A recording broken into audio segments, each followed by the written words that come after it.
So, confirmed the noise is coming from the alternator on the 4Runner. So we're gonna go ahead and swap that out today.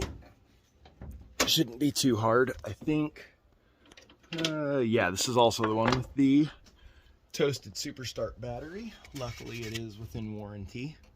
So what we're gonna do is we're gonna go ahead and pull battery.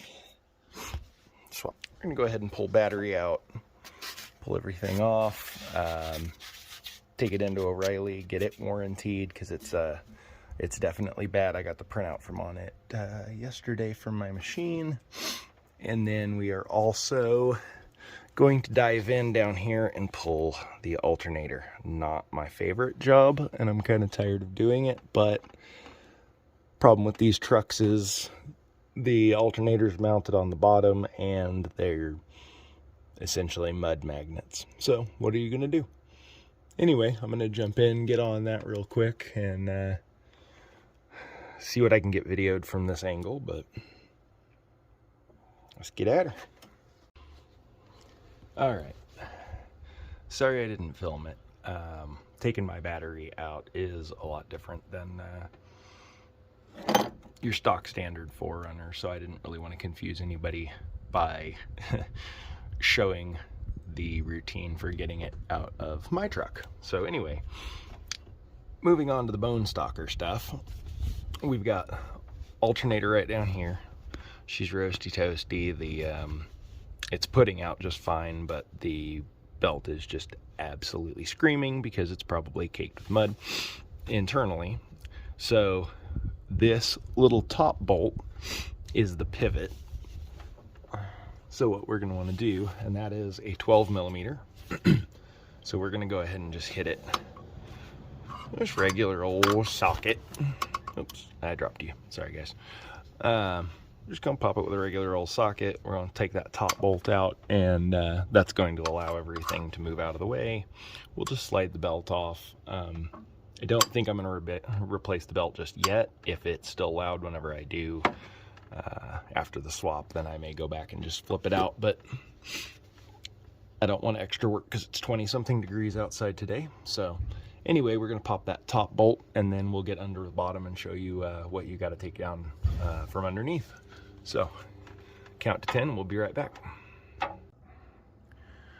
right, guys, so here's the pane to get to. So this is the bottom side of the alternator looking up. I really don't have a good spot to clip and film without either the camera being in the way of my hands or my hands being in the way of the camera. So backside nut towards the rear of the vehicle is a 14. I like to put just a regular box end 14 on there, and when you start to loosen this front end, it'll find a little seat and it'll let you loosen that right up.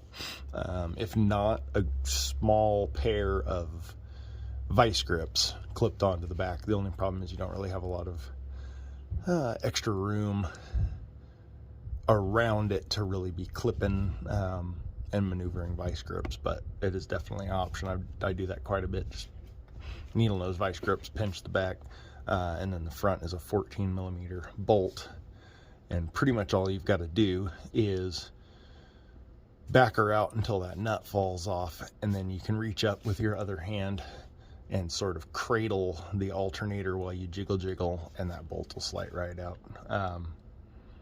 Once you get it all loosened up, it's really easy to get it to slide over to get that belt off as well. And then the real fun begins of trying to fish it down and out through this hole that they made conveniently just big enough for an alternator to fit through. So I'm going to go ahead and, like I said, I can't get a good camera angle to film while I'm doing this, so I'm going to go ahead and just pull it off. See if I can figure out some filming for any tricks to bring it down through here. Otherwise, from everything I've had to do before, it's just slowly fish it through. One thing I did forget is make sure you unplug the wiring before you start dropping it. So I'm going to go ahead and go topside and unplug that real quick. Little tip to help access the wiring on top of the alternator here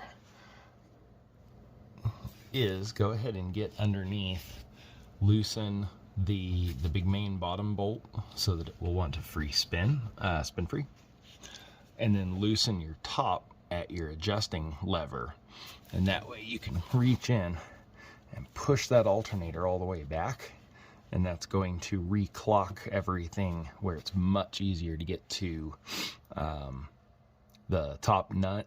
And since it's not a nylock, I like to just grab that with a pair of vice grips, twist it till it's loose, and then finger tight off. Otherwise it's kind of a pain to get anything, a real tool on from that angle, unless you're using a nut driver. And then it's got a secondary plug right in there, and I cannot remember, I think it takes a little flathead screwdriver to release the tab on there. I will get try to get a better shot of that here in a little bit with a more definite answer on that one to make it easier on you guys. All right, got that undone. It was super easy. That's the little nut on top of the stud. Like I said, all you got to do is just kick it loose and it'll come off with the fingers. There's no lock washer or anything under there. Just tight is tight. Just don't break it when you put it back together. And then this is the larger main plug, and it is not a screwdriver. It's a toolless release, so it's just got a little pinch tab right there. Mine is greasy and kind of obvious as to why my alternators don't last, but I built my truck to play. So anyway, now we've got those unplugged from the back side of the alternator and from the top. We're going to go ahead and finish undoing this top bolt, and that way it'll be free. That way whenever I get back under it, I won't have to climb back topside, hopefully again. So count to 5 little clovers and we'll have this thing hopefully out. All right, so my neighbor came over and I wasn't able to film for a little bit. Anyway, you will see a bunch of videos online, and they say that the best or the only or whatever way to get the alternator out is to pull the bottom radiator hose. And I don't know about you guys, I don't like burping radiators. I don't like dealing with coolant. I went ahead and pulled the air box. So it's one hose clamp, and then there are 3 12 millimeter bolts.